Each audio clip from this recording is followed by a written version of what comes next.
আমাদের এখানে যেহেতু অন্যান্য আইনে মৃত্যুদণ্ডের বিধান আছে, অতএব ইন্টারন্যাশনাল ক্রাইমস ট্রাইব্যুনালে মৃত্যুদণ্ড থাকাটা এটা কোনো আইন ব্যত্যয় হয় নাই। আজকে থেকে সামনে 30 দিনের মধ্যে উনি যদি অ্যাপিলেট ডিভিশনে অ্যাপিল ফাইল করেন, ট্রাইব্যুনালে এসে হাজিরা দেন এবং বাংলাদেশের কেন পৃথিবীর শ্রেষ্ঠ আইনজীবী উনি যদি অ্যাপয়েন্ট করেন, সেই অ্যাপয়েন্ট করার সুযোগ আছে।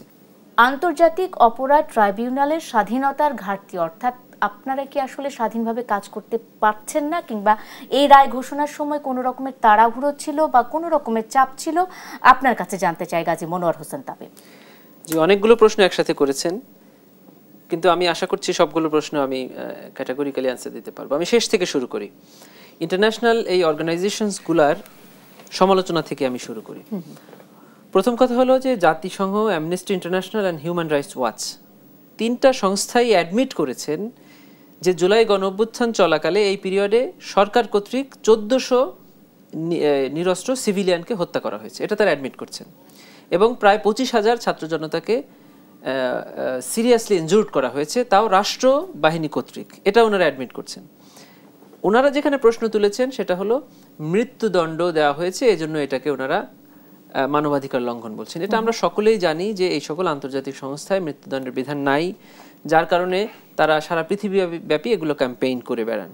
আমরাও তাদের সাথে একমত, কিন্তু আমাদের এই সয়েলে এখানে যে মানুষের অপরাধ প্রবণতা আছে এবং এই সাবকন্টিনেন্টেও এখনো মৃত্যুদণ্ডের বিধান রয়েছে। আমাদের বাংলাদেশের অন্যান্য আইনে মৃত্যুদণ্ডের বিধান আছে এবং ইভেন ইউএসএতেও মৃত্যুদণ্ডের বিধান আছে। অতএব আমাদের এখানে যেহেতু অন্যান্য আইনে মৃত্যুদণ্ডের বিধান আছে, অতএব ইন্টারন্যাশনাল ক্রাইমস ট্রাইব্যুনালে মৃত্যুদণ্ড থাকাটা এটা কোনো আইন ব্যত্যয় হয় নাই। এ কারণে যদি ইন্টারন্যাশনাল অর্গানাইজেশন সমালোচনা করে, তাহলে আমি মনে করি যে এটা খুব বেশি আমাদের সাধারণ মানুষের মনে এফেক্ট করবে না, বরং এটাকে খুব পজিটিভলি আমরা দেখছি যে ওনারা ঘটনাটা স্বীকার করে গিয়েছেন। 2 নম্বর হলো, ওনারা বলছেন যে আসামিরা এখানে উপস্থিত ছিল না, অনুপস্থিত ছিল। এই মামলার যিনি প্রধান অ্যাকিউজড সাবেক প্রধানমন্ত্রী শেখ হাসিনা, প্রত্যেকটা স্টেপসেই উনি ওনার বক্তব্য প্রদান করেছেন অনলাইনে। তার মানে উনি জানেন যে এখানে বিচার হচ্ছে। উনি মাঝে মধ্যে হুমকি স্বরূপ ঘৃণাত্মক কথাবার্তা বলেছেন। তার মানে কখন কি হচ্ছে, কোর্ট রুমের কয়েকটা কথা উনি রিসেন্টলি বলেছেন, কোর্ট রুমের সাক্ষীদের সাথে কি আচরণ হচ্ছে সেটা উনি বলেছেন। তার মানে উনি সকল খবর রাখেন। একজন অপরাধী অথবা অভিযুক্ত যদি জেনে শুনে বিচার প্রক্রিয়া এড়ানোর জন্য নিজেকে গোপন রাখেন, তাহলে কি বিচার বন্ধ থাকবে? যেহেতু আমাদের আইনে অনুপস্থিতিতে বিচারের ব্যবস্থা আছে, এবং সেটা উনি 2009 সালে এই আইনে ঢুকিয়েছিলেন যখন উনি প্রধানমন্ত্রী ছিলেন। যেহেতু উনি নিজে জেনে শুনে এখানে অনুপস্থিত আছেন, অতএব ওনার অনুপস্থিতির কারণে তো আর এরকম একটা মানবতা বিরোধী অপরাধের বিচার কার্য আমরা থামিয়ে রাখতে পারি না, যেহেতু আইনে আছে, এজন্য এটা চালাচ্ছে। 3 নম্বর প্রশ্ন হলো যে উনি বলছেন যে ওনার পক্ষে আইনজীবী নিয়োগ করা যায়নি। এখনো সুযোগ আছে। গতকালকে ওনার রায় হয়েছে, আজকে থেকে সামনে 30 দিনের মধ্যে উনি যদি অ্যাপিলেট ডিভিশনে অ্যাপিল ফাইল করেন, ট্রাইব্যুনালে এসে হাজিরা দেন এবং বাংলাদেশের কেন পৃথিবীর শ্রেষ্ঠ আইনজীবী উনি যদি অ্যাপয়েন্ট করেন, সেই অ্যাপয়েন্ট করার সুযোগ আছে। উনি যে প্রশ্নগুলো তুলছেন, প্রত্যেকটা প্রশ্নই উনি এখন অ্যাপিলেট ডিভিশনে করতে পারবেন, প্রসিকিউশন অ্যাপিলেট ডিভিশনে গিয়ে এগুলোর জবাব দিবে। অতএব অনুপস্থিতিতে থেকে, পৃথিবীর কোনো ক্রিমিনাল জুরিসপ্রুডেন্সে নাই যে অনুপস্থিতিতে থেকে কোনো মামলা ডিফেন্ড করা যায়, আইনজীবী নিয়োগ করা যায়, তাকে সশরীরে উপস্থিত হতে হবে।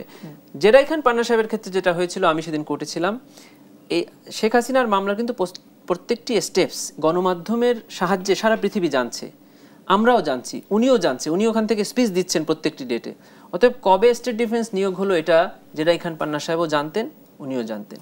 সেই সময়ে এসে উনি যদি বলতেন যে আজকে স্টেট ডিফেন্স এঙ্গেজ করার দিন আছে, আমি স্টেট ডিফেন্স হতে চাই, ট্রাইব্যুনাল চাইলে বিবেচনা করতে পারবেন। যদিও এরকম স্কোপ নাই যে পলাতক রেখে, তখন ওনাকে কিন্তু প্রশ্ন করতেন যে আপনার অ্যাকিউজড কোথায়, আপনি আসামিকে নিয়ে আসেন, তারপরেও সুযোগ ছিল। কিন্তু একজন ব্যক্তিকে স্টেট ডিফেন্স এঙ্গেজ করা হয়েছে, উনি 2টা ডেটে কোর্টে হাসিনার পক্ষে অ্যাপিয়ার করেছেন, তারপরে একদিন হঠাৎ করে এসে যদি কোনো আইনজীবী এসে বলে যে আমি শেখ হাসিনার পক্ষে দাঁড়াতে চাই, তাহলে প্রশ্ন থাকবে এরপরে আরেকটা ডেটে এসে যদি অন্য কোনো আইনজীবী এসে বলে আমি শেখ হাসিনার পক্ষে দাঁড়াতে চাই, আসলে শেখ হাসিনার পক্ষে কে দাঁড়াতে চাই সেটা তো নির্ধারণ করবে শেখ হাসিনা একটা ওকালতনামায় স্বাক্ষর দিয়ে।